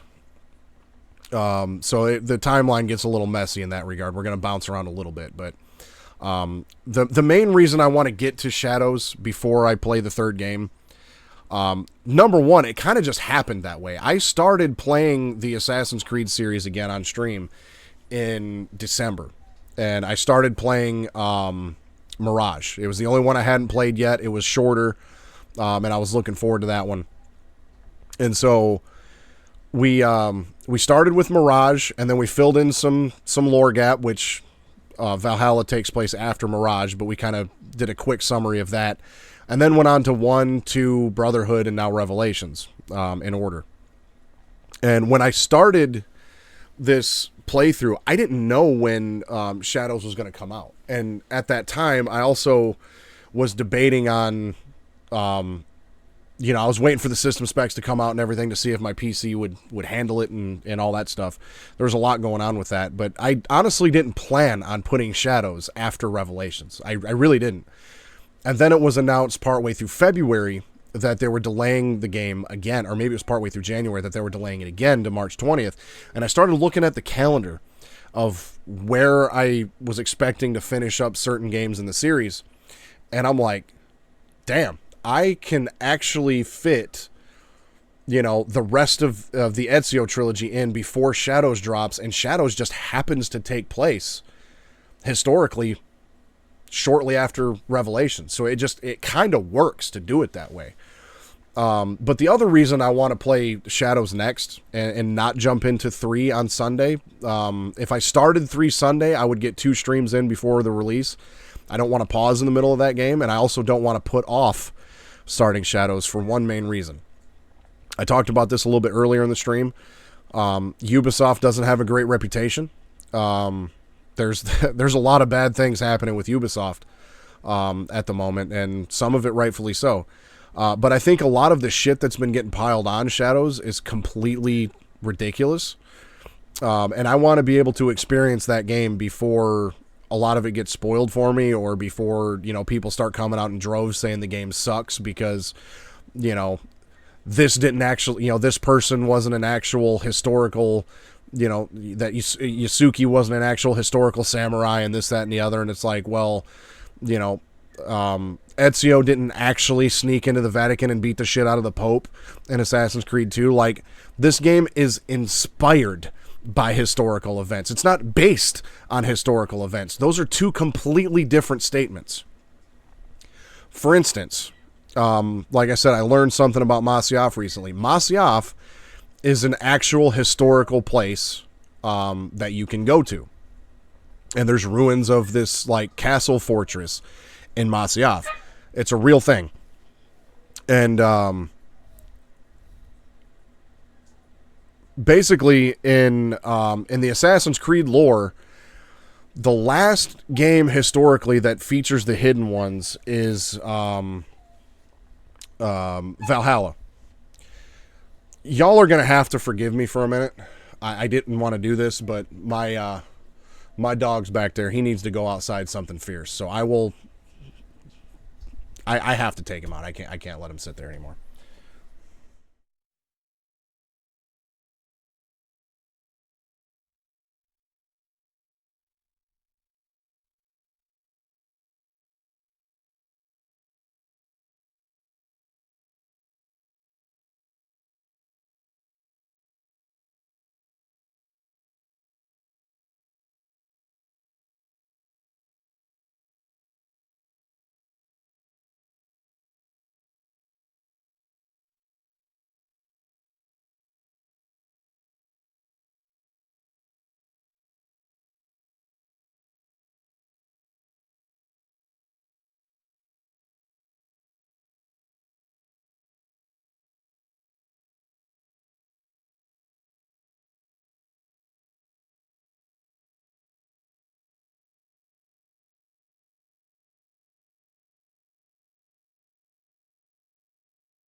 Okay, I'm back. So anyways, as I was saying, the phrase inspired by historical events and based on historical events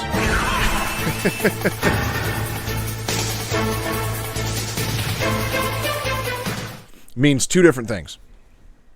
And so the castle fortress of Masyaf is a real historical place. And according to the lore of the Assassin's Creed series, I can't remember his name. I wanted to write all this down, and I didn't get a chance to before tonight. But in the year 1080, I believe it was when the Hidden Ones transitioned to become the Assassins.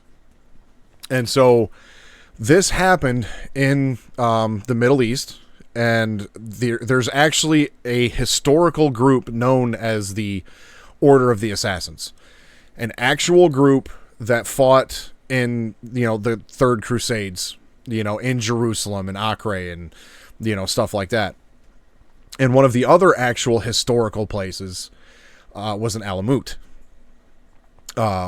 And they operated from, I believe it was 1080 to the 12, like maybe 1265 or something like that. Almost 200 years, this actual like historical assassin group.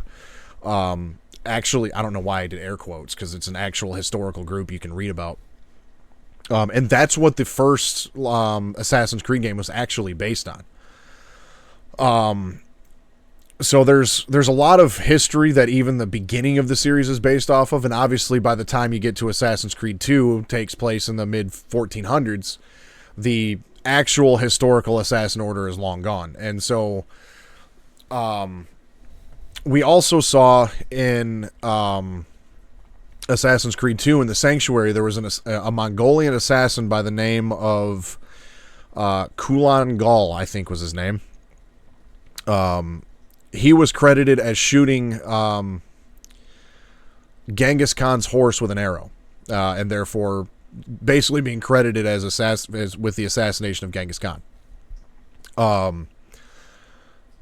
In a comic book, and also in the Secret Crusade novel that tells the life story of Altair, Altair at that time had left the Assassin Brotherhood and Masyaf in the hands of his son Seth and a fellow assassin, Malik. And if I remember correctly, I may not, but if I remember correctly, Malik was the assassin in Assassin's Creed 1 who lost his arm, who was just a real dick to Altair throughout that game, but Altair eventually redeems himself, and him and Malik actually become pretty close.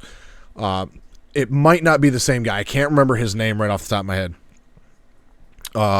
But basically, Altair, his son Darim, they go to I can't remember the exact location, but it's they head into the Mongol Empire basically to take on Genghis Khan and his army, and try to basically cause a power void in the Mongol Empire and succeed in taking out Genghis Khan. Kulan Gal does shoot his horse, and then Genghis Khan is actually finished off by Darim. Historically, Genghis Khan, the most widely accepted theory of his death is that he fell off his horse and then either got an infection or some sort of illness that then took him out at that point. But again, I'd have to look this up. Feel free to look it up yourself because it is pretty fascinating. But according to the lore of Assassin's Creed, which I think was also established in the Secret Crusade and other little nuggets throughout some of the games, and some comic books and whatever else have you. Basically, Masyaf and Alamut were destroyed in 1265 by the invasion of the Mongol army in retaliation for the assassins killing Genghis Khan. And it's at that point in history that I think both the historical Masyaf and historical Alamut fortresses were destroyed. But in terms of the Assassin's Creed world and Assassin's Creed history, That's basically when the assassins themselves get kind of driven underground. But we saw so that took place before, I think it was Memory Seal 3. So upon coming back from that particular conquest, we found out that Altair's son had been killed. Abbas arranged for his son to be killed and tried to frame Malik in killing him. And then it's at that point Altair confronts Abbas. That's when Maria dies. So there's the whole like Genghis Khan arc happens between Memory Seals 2 and 3. And then after that, Altair and his son's family actually flee to Alamut and are in like a self-imposed exile in Alamut for 20 years. Now, what's notable about that, and I wish that would have been revealed in this game, that is revealed in the Secret Crusade book, and I think also in the Assassin's Creed Revelations like strategy guide or game guide. I think they talk about it in there. But Altair being in Alamut is interesting because that's where Basim got his Hidden Ones training. That was the Hidden Ones base of operations that Basim learned everything from. And that's also where there was an Isu temple underneath the Alamut fortress, which is where Basim was held prisoner and tortured and everything else. And this was also the vault of the Memory Seals.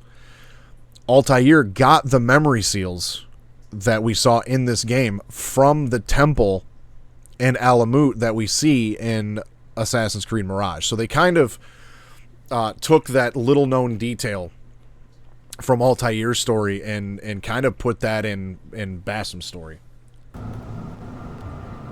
Okay, so here we are now at, Desmond's just back here on the island. At that point we could go through the Desmond's journey stuff, which actually I think, as a matter of fact, I didn't do Desmond's Journey 5, did I?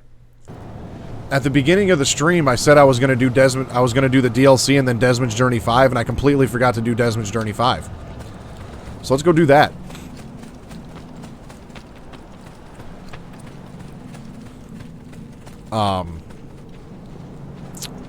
And then once we do that, then I'm gonna, do my sign off, and then we'll check out the Assassin's Creed Embers short film. Can't believe I really wish I would have done this at the beginning, but after doing that DLC, I'm like, okay, let's get to something that matters.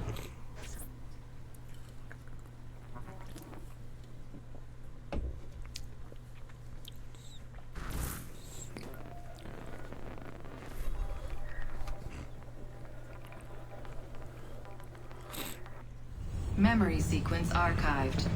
Warning. Recursive idle state instability. Stack overflow imminent.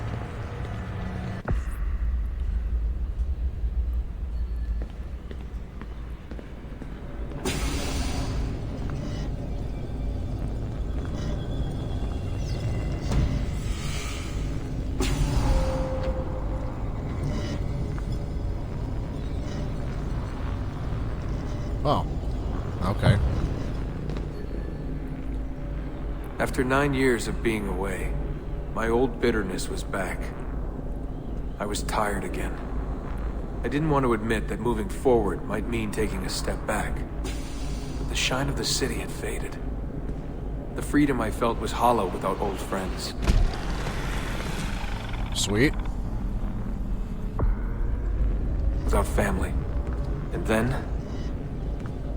they came for me. Abstergo. They had been looking for me. I couldn't believe it.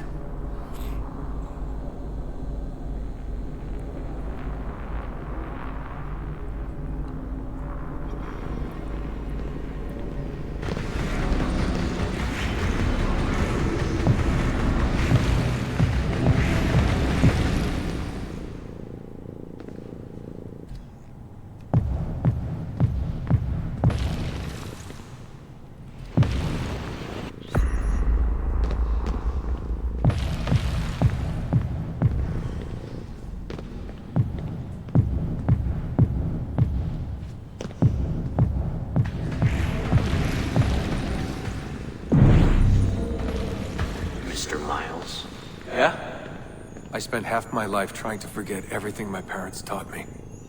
Everything I thought was a lie. Desmond, Miles? Yeah, what's this about? And suddenly, I wanted it all back. All that training. All that time. But I couldn't. Those days, they were gone. Why are you doing this to me? You have information we need, Mr. Miles. Information? I'm a bartender, for Christ's sake. We know who you are. What you are. I don't know what you're talking about. Don't play coy with me. There isn't time. You're an assassin. You've got something my employers want. Locked away in that head of yours. Bastards!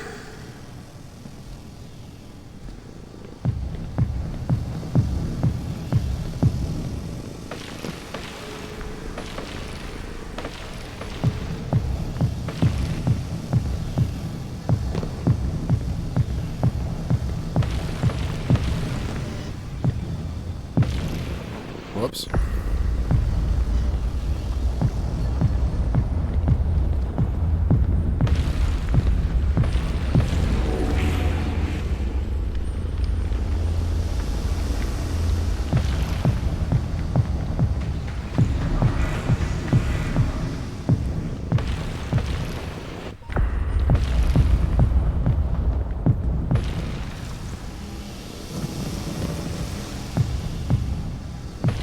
Shit. Need to slow down a little bit.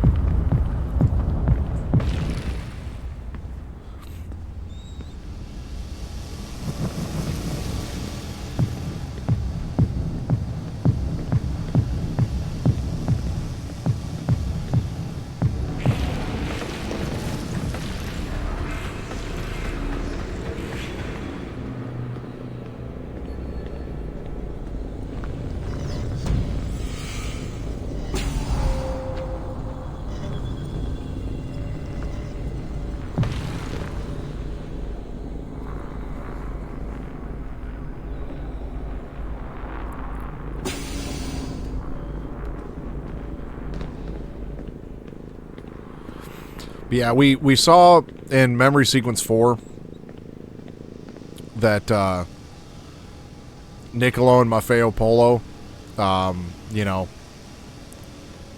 were visiting In a few with... short months, my life changed forever. I know my easiest days are behind me, but I don't want them back. Not now. They were, hanging out with Altair. He basically told them his life story. They were accepted as assassins and then actually traveled to Italy and established the, the Assassins Guild in Venice. And then Marco Polo was essentially born into the order at that point. And then a couple generations later, I think it was D'Amico or Domenico, one of the two. Auditore was trained as an assassin and founded the House of Auditore, which is what led us to Giovanni and Mario and all them.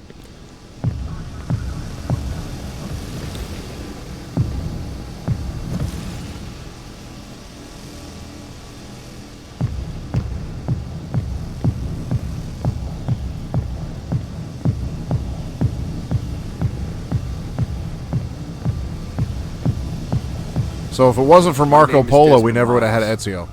And I am an assassin. I am an assassin.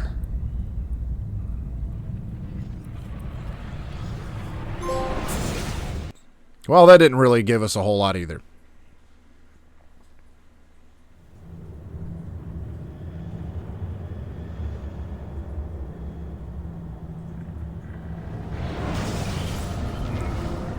New outfit unlocked in the inventory menu. What did I unlock?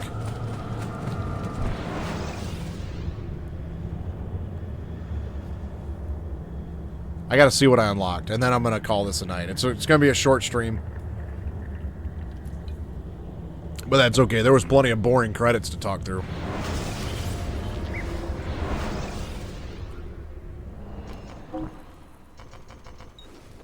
Ha!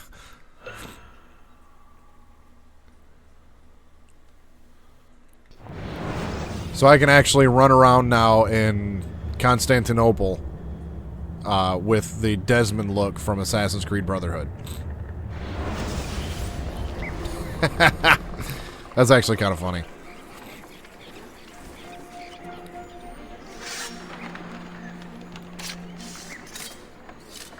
And look, he's opening a second hidden blade he doesn't even have. That's unimmersive. But anyway, that's where I'm going to call it a night. This game was an absolute chore to get through for many different reasons. There's an obvious joke here, but I'm not going to make it. So, let's see. We've still got a week before Assassin's Creed Shadows comes out. So, Sunday, it's like even by this game, they had a bad habit of padding this game with a lot of extra stuff that's not necessary. Yeah, they pretty much, I mean, a lot of games kind of started going that route in the late 2000s, though. It was just like, oh, we can add extra content into our games? Let's do it. Doesn't matter. I mean, for fuck's sake, they put Raiden in Brotherhood. But anyway. So I'm still going to have a stream Sunday and Wednesday next week before the release of Shadows. And considering I just got a PS5, there was a game that I discovered because I was just kind of browsing through Amazon looking for any games that I could potentially find. And there was a game that I found. Once I read the description of it on Amazon, I'm like, I have to play this game. And according to How Long to Beat, this game only takes about 5 hours to get through, so I should be able to finish this game up in 2 streams, Sunday and Wednesday, so that just fits really neatly right in between this game and the release of Shadows. And that game is called Absolov End of Gods. It was described as a futuristic Viking sci-fi horror game. Just based off of that description, I'm like, I have to buy this and play it. So steeped in Norse mythology, Absolov is a survival horror and sci-fi adventure unlike anything you have ever experienced. In the near future, humans dig below the earth. What they find was never meant to reach the surface. So I know nothing about this game. I haven't looked up any gameplay of it. Nothing. And so we're going to see this game. It's kind of like how Grimm does one-offs in between everything. The spiritual successor to Rune. This is actually the second game by the developers Angry Demon Studio. I can't remember. I think the first game that they did was called Unforgiving the Northern Hymn or something like that. But it's only available on PC. So this is actually kind of like a spiritual successor to that game. And there's some Easter eggs and stuff to that game. But I'm not going to play that one. I'm just going to play this one. So we'll start that on Sunday. Continue that on Wednesday. And then Thursday next week, we will be doing Assassin's Creed Shadows. And then speaking of Thursday, tomorrow night / today, March 13th, Grimm will be starting Blood Rain 2 revamped on the PS5. Looking forward to that because I don't think I remember anything about that game. And then Tuesday and Thursday next week, he will be continuing that playthrough. So, for those of you watching this on YouTube, there's going to be a timestamp, or there's going to be a subscribe button up there and a playlist over there for all the Assassin's Creed streams I've done so far. Apologies for the boring, credit sequences and everything. Again, had I known the Lost Archive DLC ended that poorly, I wouldn't have done it. But also, for those of you on YouTube, there will be a link in the description for the Assassin's Creed Embers short film. Considering that we're only 2 hours into this stream, what I'm going to do now is I'm going to, first off, sign off on YouTube, and then we'll continue. So, YouTube, stay suave.